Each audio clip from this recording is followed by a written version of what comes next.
Et nous avons notamment Polo Breitner qui est avec nous. Salut Polo! Bonsoir ma chère Karine, bonsoir tout le monde.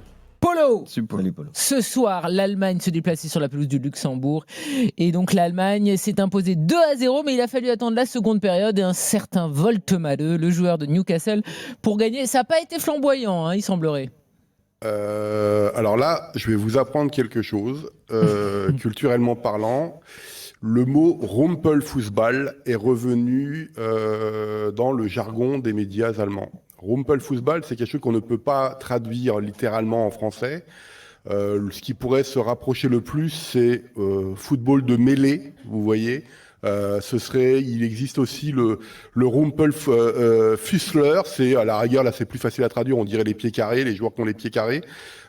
C'est un mot qui avait été inventé, donc c'est un jargon qui avait été inventé par Franz Beckenbauer à l'époque dans une rubrique où il descendait complètement l'équipe d'Allemagne à l'Euro 2000, qui était dramatique, où il disait, en fait, il parlait de Rumpelfußball, qu'on ne traduit pas vraiment en français, c'est très compliqué, mais en gros, vous imaginez un terrain où les joueurs, il y a de la gadoue partout et on cherche à avoir le ballon, bah ça ressemble beaucoup plus au rugby qu'au football, et c'est à peu près la prestation qu'a livrée la sélection nationale allemande ce soir.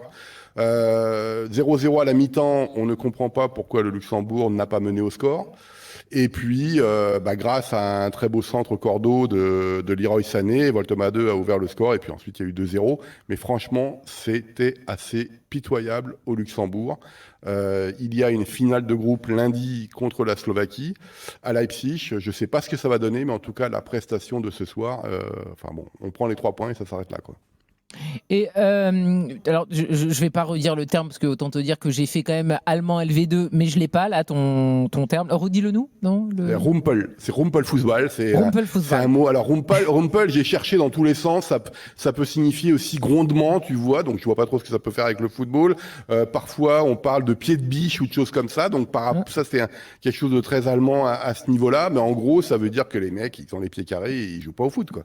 Donc ça fait partie. Mais en plus, mais par contre, en Allemagne, vous pouvez aller sur Wikipédia, par exemple. En allemand, vous avez toute une page sur ce que c'est que le Rumpelfußball, ce que ça signifie, ce que les théoriciens du foot allemand disent par rapport à ça. En gros, c'est l'opposé de tous le foot qui nous plaît, quoi.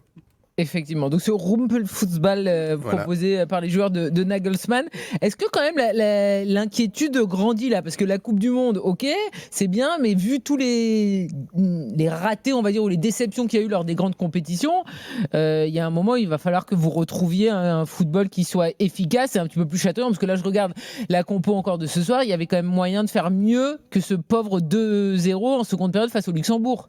On est d'accord. Alors, si on cherche des excuses, évidemment, à 2 balles, on va dire qu'il manque beaucoup de personnes. Moussiala notamment, Kimmich et des joueurs comme ça. On ne sait pas si Leroy Sané sera titulaire à la Coupe du Monde. En tout cas, il ferait sûrement partie du groupe et encore, on n'en est même pas sûr. Wirtz, honnêtement, il est dans une période... Il fait le plus dur. Oui. Il fait le plus dur. Il va dribbler 3-4 joueurs du Luxembourg et juste devant le gardien, il trouve le moyen de faire un tir de rugby et tu marques les... Je sais plus, mais non, c'est combien? C'est 4 points maintenant? C'est ça? Je sais plus au rugby. 3 points, c'est 3 points maintenant, c'est ça. C'est Lionel l'expert rugby là. Kevin n'a pas branché, moi non plus. Je sais pas. C'est un truc de fou, c'est-à-dire que encore une fois, on ne sait pas sur quelle planète il a atterri en ce moment. Bien sûr qu'on peut faire mieux, bien sûr que la composition d'équipe, si tu mets le 11 titulaire, elle est compétitive. En dehors du problème de gardien en ce moment, parce que. J'allais dire, on va rappeler un Neuer. Alors, en Allemagne, le débat est très très important pour savoir si Manuel Neuer va revenir. Officiellement, lui ne veut pas revenir déjà parce qu'on l'oublie. On a fait un podcast d'ailleurs sur Manuel Neuer. On vous le conseille d'ailleurs aux auditeurs RMC, écoutez-le. Il a été enregistré aujourd'hui, donc écoutez le podcast consacré au retour ou pas de Manuel Neuer en sélection allemande. Alors, il y a 2 choses pour pas tout divulguer ce qu'on a raconté dans le podcast. En fait, il y a officiellement Manuel Neuer qui, lui, a fini sa carrière internationale. Et de l'autre côté, il y a tous ceux qui appellent Manuel Pinocchio Neuer en disant que de toute façon, si on le rappelle, on va le faire venir. J'ai envie de dire qu'il faudrait que Ter Stegen joue pour voir à quel niveau il est. Et après, la question du retour de Manuel Neuer en équipe nationale se posera ou pas, tout simplement. Mais bon, on sait que de toute façon, Ter Stegen, a priori, c'est soit il part du Barça, soit il jouera pas. Et puis, on sait même Donc, pas dans quel état il est. En vrai, il faut qu'il rejoue, etc. Mais etc. Manuel Neuer, on ne sait pas trop non plus dans quel état il est, parce qu'on l'oublie, mais pendant cette période, les périodes internationales, il passe son temps à se régénérer parce qu'il a des problèmes de genoux, il a des problèmes de hanches, etc. C'est très compliqué, Manuel Neuer. Donc le fait en fait qu'il ait ses pauses effectivement lors des trêves internationales, ça lui permet de rester très compétitif avec le Bayern. Et il s'entend comment avec le sélectionneur ? C'est pas l'amour fou quand on se rappelle la relation qu'ils ont eue lorsque Nagelsmann était le coach du Bayern. Rappelons que Nagelsmann avait décidé de se séparer de l'homme de confiance de Manuel Neuer, qui était son entraîneur.